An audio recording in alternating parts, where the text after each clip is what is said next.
आपको मंदिर के बाहर की तस्वीरें दिखा देती हूँ कि यहाँ पर किस उत्साह के साथ जो भक्त हैं वो पहुँच रहे हैं। लंबी लंबी कतारें आपको यहाँ पर नजर आ जाएंगी जो अपनी बारी का इंतजार कर रहे हैं, क्योंकि आज से जो अनुष्ठान है वो शुरू हो रहा है और उसमें शामिल होने के लिए दूर दराज से लोग भी आ रहे हैं। आज जो अंदर अनुष्ठान हो रहा है आप उसमें शामिल होने के लिए आई हैं? हाँ। आज जो पूजा पाठ अंदर हो रहा है उसके लिए आई हैं? नहीं, वहाँ दर्शन करने के लिए आए हैं? वहाँ दर्शन के लिए आए। दर्शन करने के लिए कहाँ से आए? नेपाल से। नेपाल से आए हैं? हाँ। तो आपको फिर पता होगा कि आज राम दरबार की स्थापना के लिए अनुष्ठान भी हो रहा है। हाँ, हमारे पनि अनुष्ठान है हाँ। वहाँ। चलिए, आपको हिंदी का थोड़ा इश्यू है, आप बताइएगा, आप दर्शन करने आए हैं? दर्शन करने आए हैं हम राजस्थान से। कहाँ से? बीकानेर से। बीकानेर से। कल से यात्रा हुई है, आज अनुष्ठान है और 5 तारीख को स्थापना है, मूर्ति स्थापना, इसलिए आए हैं। इसलिए आई आप खासकर बीकानेर से? चलिए, बहुत अच्छी बात है। कैसा लग रहा है फिर यहाँ? बहुत अच्छा, मन खुश हो गया, आत्मा खुश हो गई। अब क्या बताया। न्यूज सुनते थे, देखते थे, तब भीड़ बहुत थी, आ नहीं पाए। अभी छुट्टियां हो गई तो अब आराम से दर्शन करें। आप भी अनुष्ठान में शामिल होने के लिए जा रहे हैं अंदर? नहीं जा रहे हैं, दर्शन करेंगे राम जी को। दर्शन करेंगे? हाँ, हम लोग राम जी के दर्शन करने के लिए आए हैं, बिहार से आए हैं जी। राम दरबार की स्थापना भी हो रही है, अंदर अनुष्ठान भी है, और तब हम लोग उसका भी आनंद लेंगे और उसको भी देखेंगे।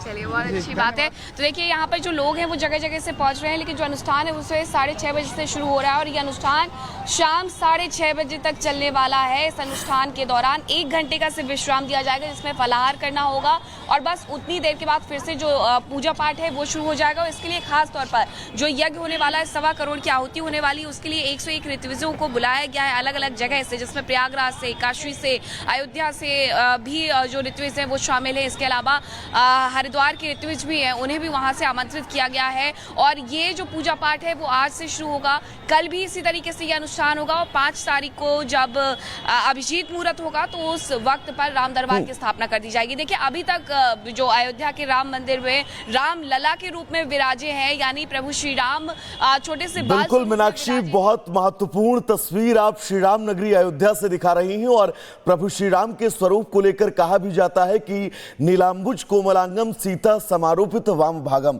यानी कि भगवान के बाएं भाग में सीता जी जो हैं वो विराजित होती हैं। लेकिन अभी तक प्रभु श्री राम की जो झलक अयोध्या के मंदिर में दिख रही है वो सिर्फ बाल्यकाल की, बाल्य स्वरूप की है। अब प्रभु श्री राम के बगल में मां सीता भी होंगी, पूरा राम दरबार सजेगा। एक बार तस्वीर दिखाएगा हमारे दर्शकों को अयोध्या की मीनाक्षी। देखिए, बिल्कुल वैभव, जो आपने बात कही है, अब उसी बात को आगे बढ़ाते हुए मैं सीधे तस्वीरें ये दिखाती हूँ कि जो लोग घर पे बैठे हुए वो यहीं से अयोध्या राम मंदिर के दर्शन कर सकते हैं। देखिए, भले ही आज अनुष्ठान हो रहा है, जैसा कि मैं पहले भी बता रही थी कि अभी तक जो राम जी विराजे हैं वो एक बच्चे के स्वरूप में विराजे हैं, लेकिन अब जो उनका विराजमान यहाँ पर होने वाला है, प्रथम तल पर जो वो विराजने वाले हैं तो वो एक राजा की तरह विराजने वाले हैं। अयोध्या के राजा के रूप में जाने जाते हैं, लेकिन मंदिर में जो अब स्थापना हो रही है वो इसी तरीके से हो रही है। माता सीता, माता जानकी उनके साथ रहेंगी, भाई लक्ष्मण उनके साथ रहेंगे, हनुमान जी उनके साथ रहेंगे। तो इस तरीके से जाकर के जो जो राम दरबार है वो पूरा हो जाएगा। और ये एक लंबी कतार देख लीजिएगा। आप लोग अनुष्ठान में शामिल होने के लिए अंदर जा रहे हैं? हाँ। अच्छा। तो अभी क्या क्या बताया गया था आपको पूजा पाठ के बारे में? आपको सब कुछ पता है यहाँ? हाँ, दर्शन के लिए, केवल दर्शन के लिए जा रहा है हम, केवल दर्शन के लिए। प्रणाम। और भी लोग हैं, हम उनसे भी बात करते हैं जो यहाँ पर आए हुए हैं अनुष्ठान में शामिल होने के लिए। माता जी, अनुष्ठान में शामिल होने के लिए जा रही हैं, एक ही ड्रेस पहने हुए हैं आप सब? हाँ। अच्छा, अनुष्ठान। आप भी अंदर जा रहे हैं? हाँ, जा रहे हैं अनुष्ठान में शामिल होने के लिए। अनुष्ठान में शामिल होने के लिए। कहाँ से आए आप? हम नेपाल से आए हैं। नेपाल से आए हैं? अच्छा, आप भी क्या कहेंगे आप? हम जो है ना राम लला के दर्शन के लिए नेपाल चितौन भरतपुर वहाँ से आए हैं और भगवान की कृपा आज हमारे इच्छा पूरी होगी। हाँ, राम जी के दर्शन करने के लिए बहुत इच्छा के साथ आए थे, जो भी नहीं उसमें। और हम और चितौन देव घाट के नज़दीक में हैं। हाँ, नेपाल से बहुत सारे लोग आ रहे हैं। हम नेपाल से आ रहे हैं, चितौन से। हम जगत गुरु महायोगी सिद्ध बाबा सदगुरुदेव के शिष्य हैं, हम सब शिष्य। अच्छा। जगत गुरु महायोगी सिद्ध बाबा। अच्छा, आप राम जी के दर्शन करने के लिए आए हैं, तो नेपाल में राम जी को लेकर के किस तरीके की भावना देखने को मिलती है? हजूर, राम जी की किस तरीके की भावना है वहाँ पर नेपाल के लोगों में, क्योंकि नेपाल से लोग बड़ा आते हैं दर्शन करने के लिए? हाँ, राम जी की बहुत बहुत बहुत कृपा प्राप्त है। राम जी की कृपा से ना हमें दर्शन के लिए हम मिला दर्शन मिलेगा। बिल्कुल मीनाक्षी, देखिए तमाम लोगों से हम बात भी कर रहे हैं, वैभव और महिमा। मीनाक्षी, माँ सीता भी जनकपुर की ही रहने वाली थी। राम जी का ससुराल जनकपुर में है और नेपाल के लोग आज लगातार आप जब बात कर रही हैं तो हम देख रहे हैं कि नेपाल के जो लोग हैं वो बड़ी संख्या में इस मंदिर के प्रांगण में पहुंच रहे हैं। संयोग है। बिल्कुल, आपको बिल्कुल सहयोग भी है, लेकिन आपको याद होगा कि जब यहाँ पर मंदिर में स्थापना हो रही थी तो उस वक्त भी जो नेपाल से है वहाँ से लोगों का आना जाना किस तरीके से था, वहाँ से किस तरीके से जो भेंट है वो लेकर के नेपाल से लोग यहाँ पर पहुंचे हुए थे, ट्रक में लेकर के नेपाल से लोग पहुंचे हुए थे। और उनका साफ तौर पर यही कहना था कि जब विवाह माता सीता का प्रभु श्री राम से हुआ था तो उस वक्त भी हमने भेंट दी थी, और जब आज अयोध्या में वापस लौट रहे हैं श्री राम तो हम कैसे ये भेंट ना लाते। तो आपको याद होगा कि किस तरीके से ट्रक में भर भर के वो भेंट लेकर के आए थे। और मैं सच में जब से लोगों से बात कर रही हूँ मुझे सिर्फ नेपाल के लोग मिल रहे हैं, और उनमें से बहुत सारे लोगों का ये भी कहना था कि देखिए हमें पता चला था कि जानकारी मिली थी कि राम दरबार के रूप में विराजित होने वाले माता सीता भी उनके साथ में विराजित होंगी, तो हमारा आना तो पहले बनता है। और यही वजह है कि देखिए वो आए भी। अभी कुछ और लोग भी आ रहे हैं, मुझे लगता है ये भी वहीं से आ रहे हैं। पूछ लेती हूँ मैं जरा उनसे, कहाँ से आ रही है माता जी? हजुर, हामी नेपाल से नेपाल से आ रही है। हजुर, नृत्य गोपाल दास की जन्मोत्सव के लागि हामी।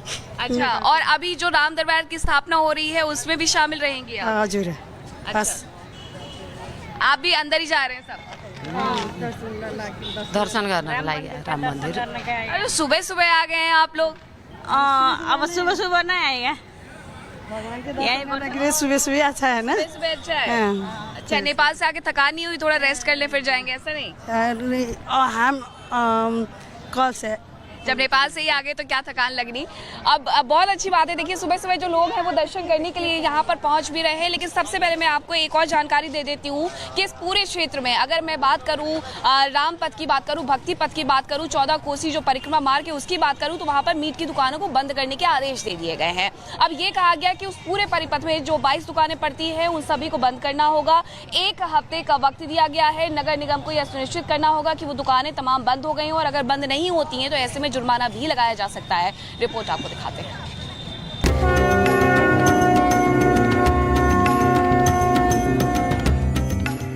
योगी सरकार का बड़ा फैसला, रामनगरी अयोध्या में मीट की दुकानें बैन। अयोध्या की धार्मिक और सांस्कृतिक गरिमा को ध्यान में रखते हुए बड़ा फैसला लिया गया। मुख्यमंत्री योगी आदित्यनाथ के निर्देश पर रामपथ, धर्मपथ, भक्ति पथ, 14 कोसी और पंचकोसी परिक्रमा मार्ग पर मीट और शराब की बिक्री को पूरी तरह प्रतिबंधित करने का आदेश जारी किया गया। मीट बेचने वाली दुकानों को 7 दिन के अंदर बंद करने का सख्त निर्देश दिया है।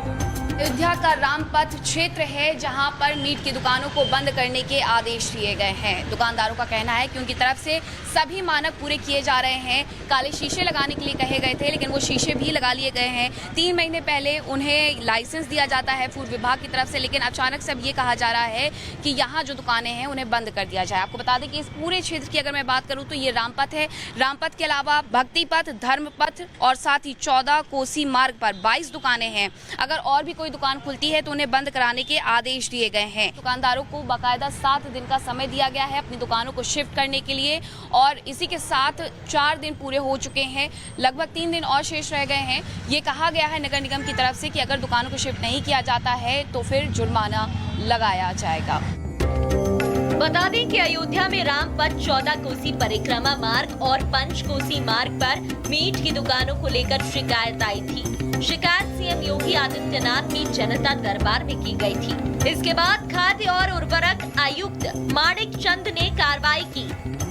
अयोध्या का ये रामपथ एरिया है जहां पर मीट की 22 दुकानें हैं। नगर निगम के द्वारा ये कहा जाता है कि 7 दिन के भीतर आप अपनी दुकान यहां से बंद करके कहीं और शिफ्ट कर लीजिए।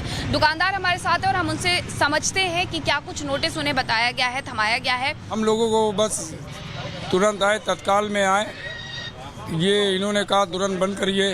इन्होंने हम लोगों को कोई समय नहीं दिया गया मैम, और अभी 3 महीना हुआ कुल लाइसेंस लिए हुए हमें इन्होंने दिया है। फूड विभाग से लाइसेंस मिला है। इनका मानक मैंने पूरा किया है मैम।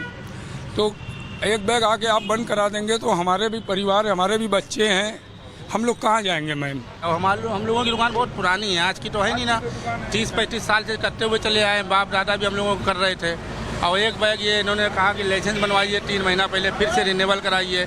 कुल मिला के 10-12 दुकानें नॉनवेज की है, मटन चिकन की, और बाकी होटल है अपना, जो भी रेस्टोरेंट है वो है, उसको सबको नोटिस, सबको बताया, मगर एक बैग बताया ना, कोई समय ना कोई टाइम। अयोध्या नगर निगम अभी सुनिश्चित करने के लिए लगातार निगरानी रख रहा है कि आदेशों का पालन ठीक से हो। प्रशासन सख्त है, जो भी नियमों का उल्लंघन करेगा उसके खिलाफ सख्त कार्रवाई की जाएगी। Bureau report, Republic Bharat.